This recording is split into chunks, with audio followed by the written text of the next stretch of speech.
Me reprocher de donner de l'importance aux axes Gémeaux, Sagittaire et Vierge Poisson, en disant ah oui mais ça ne correspond pas aux équinoxes et aux solstices.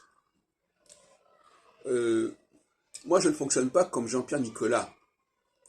C'est-à-dire que je n'aligne pas l'astrologie sur un savoir quel qu'il soit, aussi reconnu que c'est le cas. Moi, ce qui m'intéresse, ce sont les faits. Et pas seulement les faits astronomiques. Parce que l'astrologie n'a pas forcément à s'ancrer sur les faits astronomiques. En tout cas, certainement pas sur la totalité et l'intégralité des faits astronomiques, comme par exemple le système solaire. C'est un truc à prendre en bloc. Voilà, c'est la position d'un Nicolas, c'est la position d'un Leibovitch.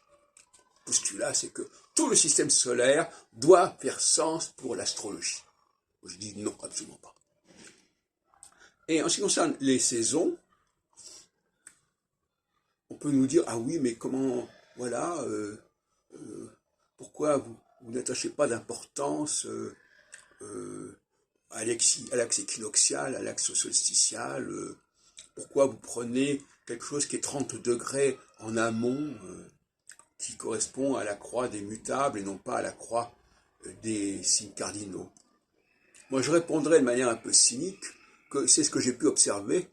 J'ai pu observer que ce qui se passait lors du passage de Saturne sur la croix des signes mutables préparait ce qui allait se produire sur la croix des signes cardinaux, et même, j'irais même plus, non seulement le préparer, mais en réalité, les signes cardinaux ne produisent rien du tout. Ils ne font qu'être dans la continuité de ce qui s'est déclenché en signes mutables. Alors, pourquoi c'est comme ça? Moi, ça ne m'intéresse pas énormément, à la limite. J'essaye de comprendre le mode d'emploi, j'essaie de voir comment on s'en sert, je vois que ça fonctionne comme ça, et je ne vais pas m'aligner sur des principes qui sont peut-être tout à fait étrangers, ou en tout cas extérieurs, au modèle que j'utilise. Voilà. Sous prétexte que, vous comprenez, je suis obligé d'utiliser des facteurs étrangers. Alors ça, c'est intéressant, cette position. Le fait d'accorder plus d'importance à ce qui est étranger qu'à ce qui est soi-même. C'est ce qu'on appelle l'aliénation.